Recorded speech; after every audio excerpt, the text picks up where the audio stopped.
할렐루야, 할렐루야. 웃으면서 합니다. 할렐루야. 옆 사람과 우리 인사 한번 합시다. 집사님 집에서 싸우고 오셨어요? 시작. 여기서 보면 얼마나 아름다우신 분인지 몰라요. 세계에서 제일 아름다운 분들이 여기 앉아 계십니다. 그럼 우리 사랑하는 성도 여러분, 나하고 똑같은 사람이 없어요. 목소리도 나하고 같은 사람이 없습니다. 하나님께서 정말 나를 아주 특별한 존재로, 또 누구도 닮지 않고 그런 존재로 저와 여러분을 만들었어요. 근데 키가 조금 적게 만든 사람도 있고, 좀 크게 만든 사람도 있고, 눈을 좀 적게 만든 사람도 있고, 또 너무 크게 만들어 놓은 사람도 있고, 이 차이밖에 없어. 근데 하나님이 보실 때는 최고의 작품이에요. 누가? 내가. 할렐루야. 세상의 기준은 이렇게 누를 만들어 놨다. 카테고리라고 그랬죠. 그거 만들어 그 안경 끼고 보는 거야. 그러니까 파란 안경을 끼고 보면 파란 거예요. 검정 안경을 끼고 보면 검정 거예요. 이것뿐이요. 하나님이 보시기에는 나라는 이 존재는 인류 역사상 특별한 존재다. 할렐루야. 그러므로 세상 사람들은 자꾸 세상 룰과 기준으로 나를 보려고 하는데, 하나님은 나를 최고의 작품으로, 최고의 아름다운 사람으로 보고 있다는 사실을 꼭 명심하시고 자부심을 가지고 살아가시기를 주님의 이름으로 축원합니다. 할렐루야. 오늘 설교 길게 해야 돼요? 짧게 해야 돼요? 짧은 게 좋습니다. 그래서 짧게 할 때니까 여러분 한번 잘 들어봐요. 할렐루야, 할렐루야. 우리 내게 강 같은 평화 힘차게 한번 찬양하겠습니다. 내게 강 같은 평화 좀 빠르게 박수치면서 힘차게 찬양하고 가겠습니다.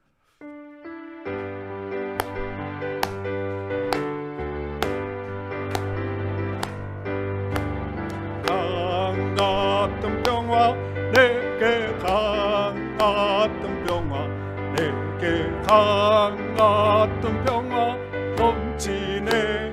할렐루야. 내게 강 같은 평화, 내게 강 같은 평화, 내게 강 같은 평화 넘친 내게 강 같은, 내게 강 같은 평화, 내게 강 같은 평화, 내게 강 같은 평화 넘치네.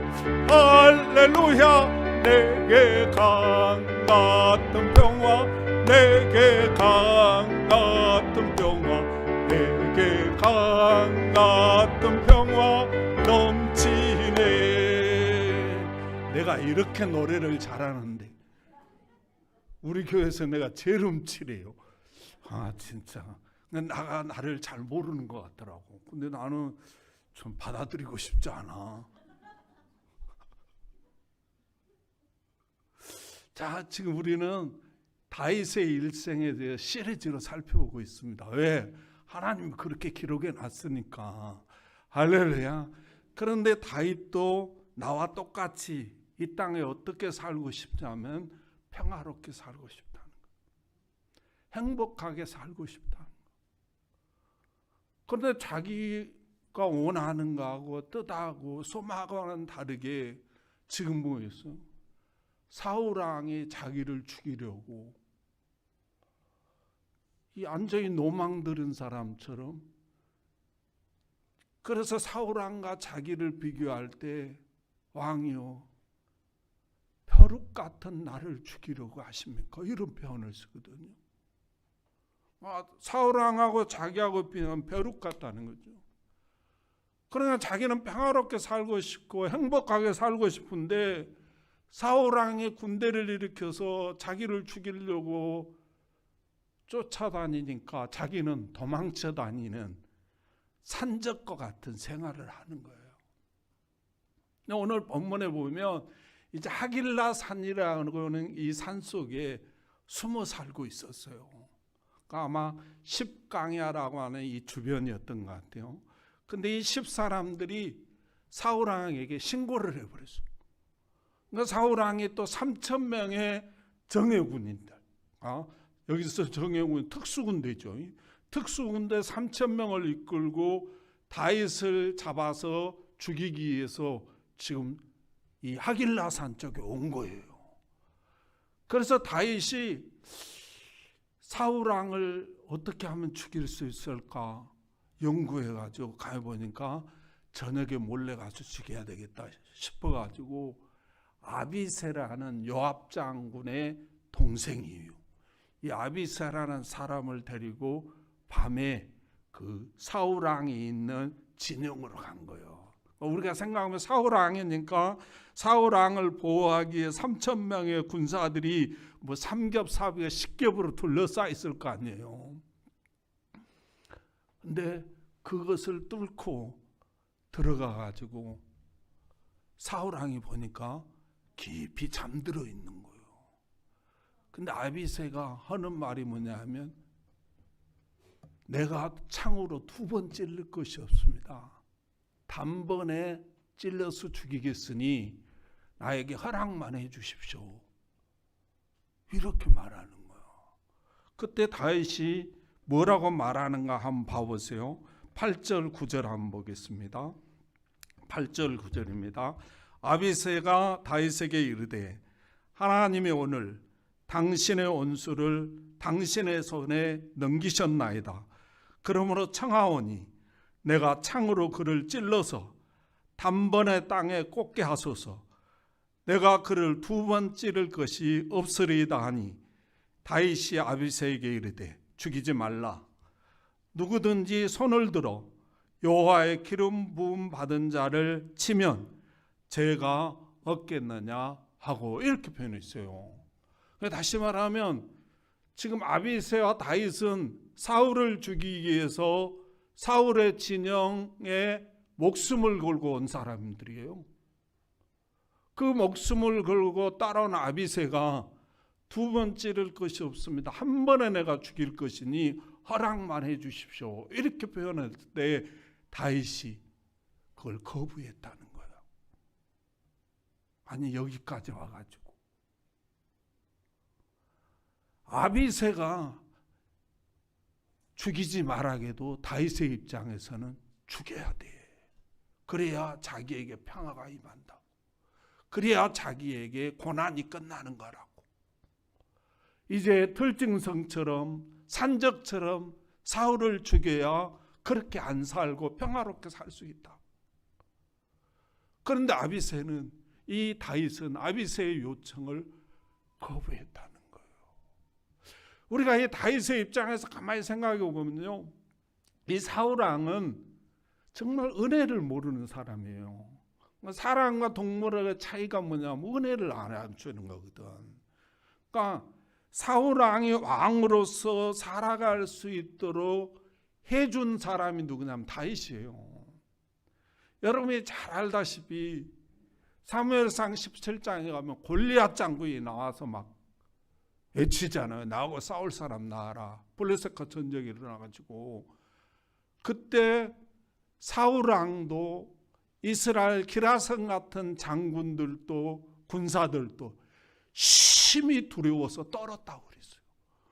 나서는 사람이 없는 거예요. 가수면 죽게 생겼으니까 안 나서는 거죠. 그럼 이 전쟁에서 져버리면 사울왕은 어떤게요?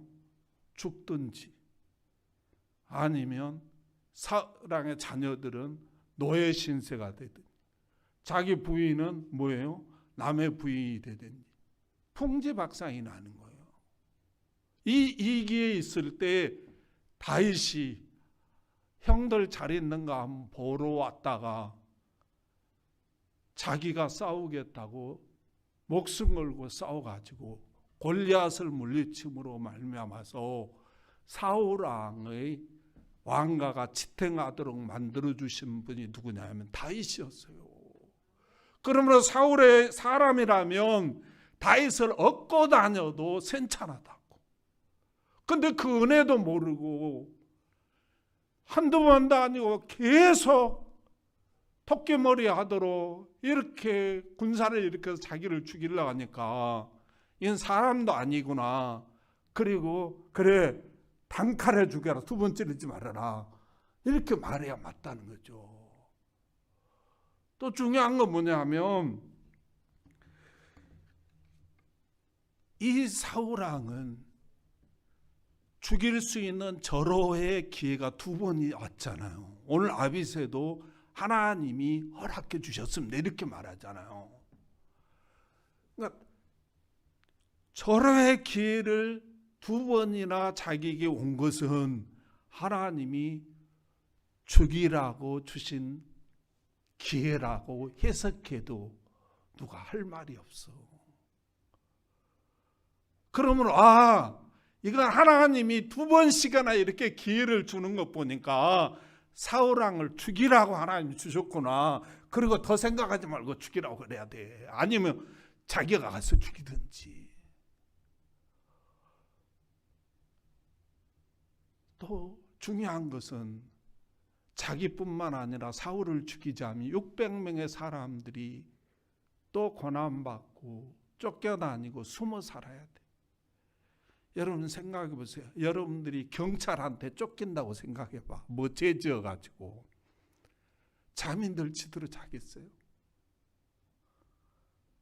그런데 다윗이 사울을 죽일 기회가 있는데 죽이지 않아가지고 이 600명의 사람들이 또 처자식이 고생한다고 생각해 봐.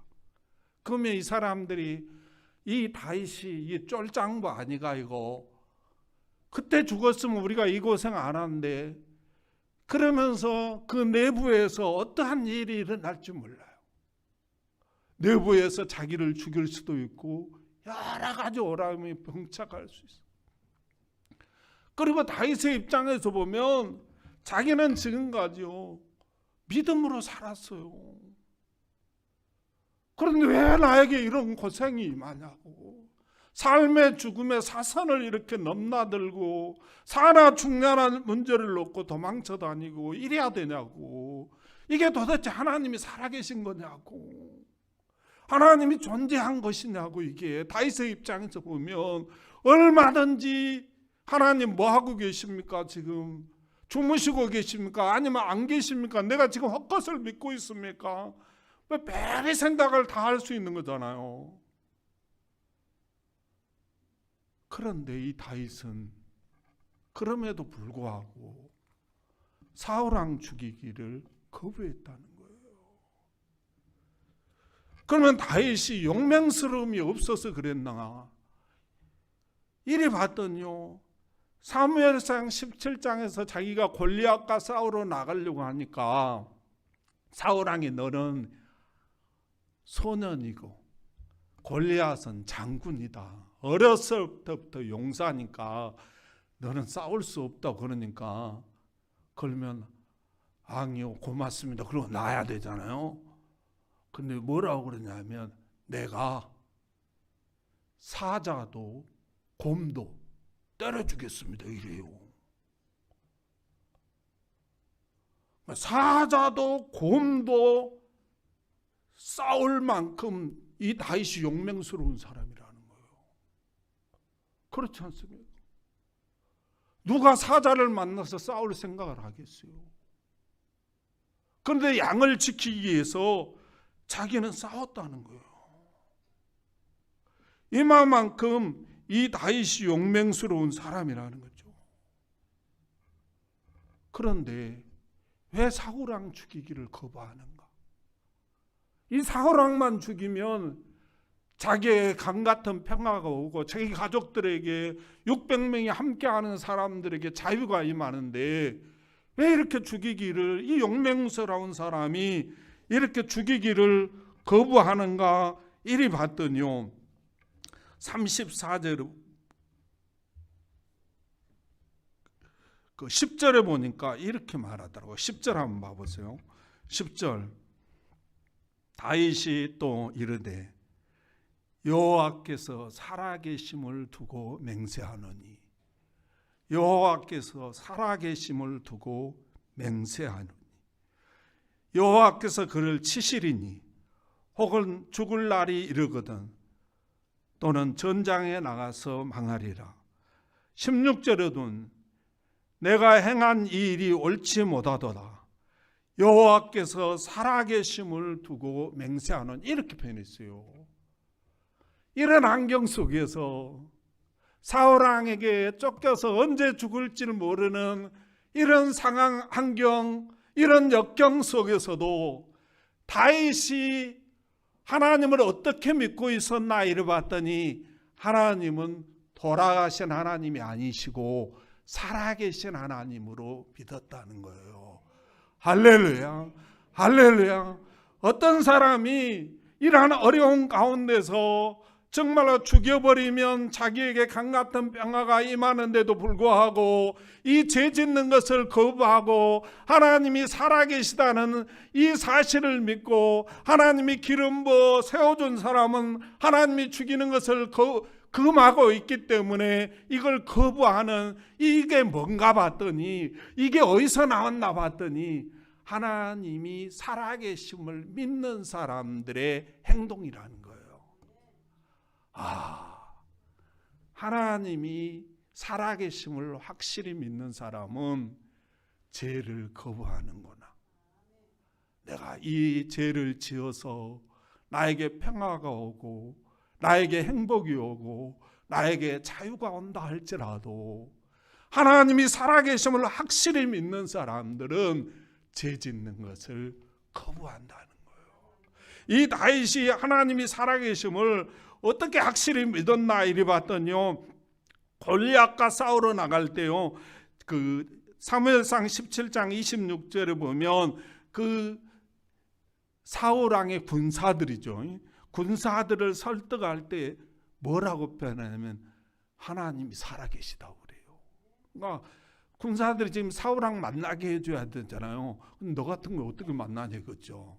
그때 26절에는 다윗이 곁에 서 있는 사람에게 말하여 이르되, 이렇게 보죠. 곁에 서 있는 사람들이 누구예요? 군사들이죠.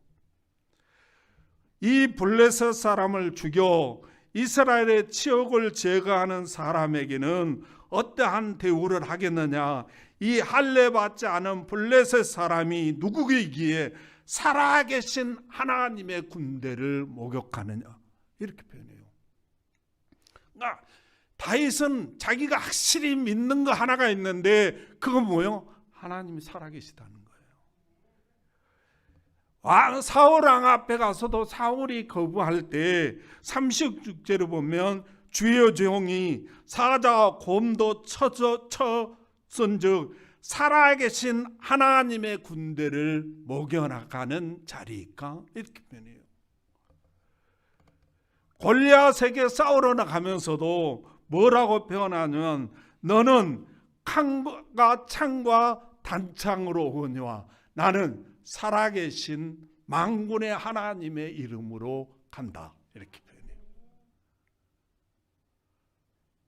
다시 말하면 다윗은 하나님이 살아계시기 때문에 하나님이 금한 것을 할 수 없다는 거예요. 아무리 그것이 정말로 그걸 해가지고 나에게 일확천금이 오고 행복이 오고 자유가 온다 할지라도 나는 그거 할 수 없다는 거예요. 그거 안에서 비록 십자가의 길, 고난의 길, 멸시천대의 길 숨어 산다 할지라도 나는 하나님께 범죄할 수가 없다는 거예요. 왜? 하나님이 살아계시니까. 이게 왜 이렇게 중요하냐? 이게 우리 주님의 삶이라는 거예요. 우리 주님은요, 이 땅에 왔더니 이 바리새인, 서기관, 또 대제사장들, 이 종교지도자들이요 계속 자기를 모함해가지고 결국은 뭡니까? 십자가에 죽이려고 해요. 계속 쫓아다니면서 핍박하고 이래요. 그러면 우리 주님은 아니 단칼 아니라도 칼 안 쓰고도 그들 다 쓸어버릴 수 있어요. 그렇지 않습니까? 그런데 그들을 쓸어버리는 것을 거부하시고 십자가의 길을 가신다. 멸시천대의 길을 가신다. 조롱의 길을 가신다. 여러분 생각해 보세요. 그 로마 병정들의 채찍에 맞아가지고요, 온 몸이 피투성이가 되어요. 옷은 신랑이 하나도 걸치지 않고 다 벗겨진 채요, 피투성이가 십자가에 걸려 있어요. 여러분 이분 볼 때 이분이 하나님으로 보이겠습니까? 이분이 무슨 구세주로 보이겠어요? 우리 인간으로 볼 때 그 말이죠. 그런데 우리 주님은 이들 쓸어버리면 될 텐데 그걸 거부하시고 그 멸시천대 모욕을 받으시면서 고난의 길을 걸어가신다고. 왜 그랬나 이리 봤더니 성부 하나님이 살아계시기 때문이라는 거예요. 할렐루야. 성부 하나님이 살아계셔서 그렇게 하는 것을 허락하지 아니하시고 금하셨다는 거예요. 그래서 그분은 우리를 살리기 위해서 멸시천대를 대신 받으시고 그들을 단칼에 아니면 지진을 일으켜서 다 쓸어버릴 수 있는데도 불구하고 그걸 사용하지 아니하시고 그걸 거부하시고 성부 하나님이 살아계시고 천국과 지옥이 있기 때문에 그분은 그걸 거부하시고 십자가의 길을 가셨다는 거예요. 오늘 다윗도 마찬가지입니다. 우리 주님처럼 사울 왕을 단칼에 죽여버리면 자기에게 평화가 임하고 자유가 임하고 미래가 보장될 수도 있음에도 불구하고 그는 하나님이 살아계시고 하나님이 그것을 금하고 있기 때문에 예수님처럼 그 길을 거부하셨다는 거예요. 이 중심을 아신 하나님, 이 모습을 아신 하나님이요, 이 다윗 왕이 사울 왕에게 갈 때 어떻게 하셨나 이리 봤더니요, 21절에 이렇게 말하더라고. 21절이 아니요 12절입니다. 12절 마지막 부분에 보면요, 이렇게 말해요. 여호와께서 그들을 깊이 잠들게 하셨으므로 그들이 다 잠들어 있었기 때문이더라. 이렇게 표현했어요. 그러니까 하나님께서 이 3,000명의 군사들을 다 한꺼번에 깊은 잠을 자도록 만들어 주셨다는 거예요. 그래서 사울 왕을 지키고 그 다윗을 사울 왕에게 가는데 나오는데 우리 주님께서 지키시고 보호해 주셨다는 사실을 꼭 명심하시기를 주님의 이름으로 축복합니다. 21절에 보면 이 사건을 통해서 그 사울 왕이 이르되 내가 범죄하였도다. 또 마지막 부분에 보면 내가 어리석은 일을 하였으니 대단히 잘못되었도다. 자기를 뉘우치게 되는 역사가 일어나게 되고요. 25절에 보면 이 사울 왕이 오히려 다윗을 축복하는데 어떻게 축복하는가 한번 봐보세요. 사울이 다윗에게 이르되 내 아들 다윗아, 내가 내게 복이 있을지로다. 내가 큰 일을 행하겠고 반드시 승리를 얻으리니, 이렇게 표현했어요. 다시 말하면 네가 복이 있도다. 네가 앞으로 큰 일을 행할 것이다. 반드시 승리할 것이다. 이 표현이 뭐예요? 네가 왕이 될 거다 그 말이에요. 그러므로 저 멀리 있는 다윗이 이 소리를 들을 정도로 했으면 3,000명의 군사들은 다 들었을 거 아니에요. 그럼 이 3,000명의 군사들이 앞으로 왕이 될 사람은 누구다? 다윗이구나 각인되어 버렸다는 거예요. 그래서 때가 되면 하나님께서 블레셋의 전쟁을 일으켜서 사울을 가문을 면문시키고 이 장수들 군사들이 정말 다윗을 왕으로 추대해서 이스라엘의 왕이 되는 어마어마한 역사가 일어나게 됐다는 사실을 꼭 믿으시기를 주님의 이름으로 축복합니다. 사랑하는 성도 여러분, 오늘 얼마나 가야 할 곳이 많이 있습니까? 그럼에도 불구하고 하나님이 살아계심을 믿기에 오늘 이 거룩한 주일날 여러 가지 봉사하며 하나님께 예배드린 것이 아니겠습니까?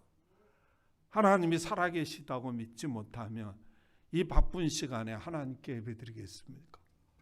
그러므로 사랑하는 성도 여러분, 좌우로나 우러나 치우치지 마시고 정말로 여러분을 망가뜨리고 여러분의 가정과 사업과 하시는 모든 인생길을 여러 가지 힘들게 만드는 이 사람들, 하나님의 때가 되면 하나님께서 심판하시고 우리에게 다윗과 같은 놀라운 역사를 이루어 주신다는 사실을 꼭 믿고 이번 주간도 그 믿음 위에 서서 뚜벅뚜벅 우리의 인생길을 걸어가시기를 주님의 이름으로 축복합니다. 우리 다 같이 합심해서 한번 기도합니다. 하나님, 오늘도 말씀을 받고 보니 너무나 부끄럽습니다. 우리가 경제적으로 또 가정적으로 건강적으로 어렵다고 하나님을 원망하고 하나님을 불평하며 하나님을 의심했던 적이 얼마나 많았는지 모릅니다. 이제는 하나님이 살아계심을 믿고 하나님 앞에 죄를 거부하며 살아가겠습니다. 나에게도 다윗과 같은 놀라운 축복을 주셔서 건강도 주시고 물질도 주시고 평화도 주셔서 이 땅에 승리할 수 있도록 하나님 도와주시고 역사하여 주옵소서. 우리 다 같이 한번 기도합니다. 오 아버지 하나님 감사합니다. 오늘도 하나님 말씀을 받고 보니 많이 부끄럽습니다. 나는 하나님 오늘 말씀을 받고 보니 경제적으로 또한 미래가 불투명하다고, 몸이 불편하다고, 가정이 여러 가지 문제가 있다고 하나님을 불평하며 원망하며 의심했던 적이 얼마나 많았는지 모릅니다. 하나님이 용서하여 주시고 이제는 하나님이 살아계심을 믿고 정말 하나님께 범죄를 거부하며 아버지를 따라 살아가겠사오니 하나님 우리의 가정과 사업과 우리의 모든 자녀들 건강까지도 회복시켜 주셔서 하나님 앞에 승리하며 영광 돌리며 살아갈 수 있도록 하나님 도와주시고 역사하여 주옵소서. 우리 주님께서 도와주시며 놀라우게 축복할 줄 믿고 예수님의 이름으로 감사하며 기도하옵나이다. 아멘. 하나님, 오늘도 사랑하는 자녀들이 주님 모시기에 천하보다 귀한 하나님의 백성들이 하나님께 예배드리며 영광 돌리고 있습니다. 하나님, 오늘 말씀을 주신 분도 하나님이시니 이 말씀 가슴판에 빚고 정말 여러 가지 힘들고 어려운 환경 속에서도 하나님 앞에 죄짓는 것을 거부하며 하나님의 살아계심을 믿고 살아가겠사오니 하나님 건강적으로나 물질적으로나 가정적으로나 놀라운 축복의 역사로 함께하여 주시옵소서. 예수님의 이름으로 감사하며 기도하옵나이다. 아멘.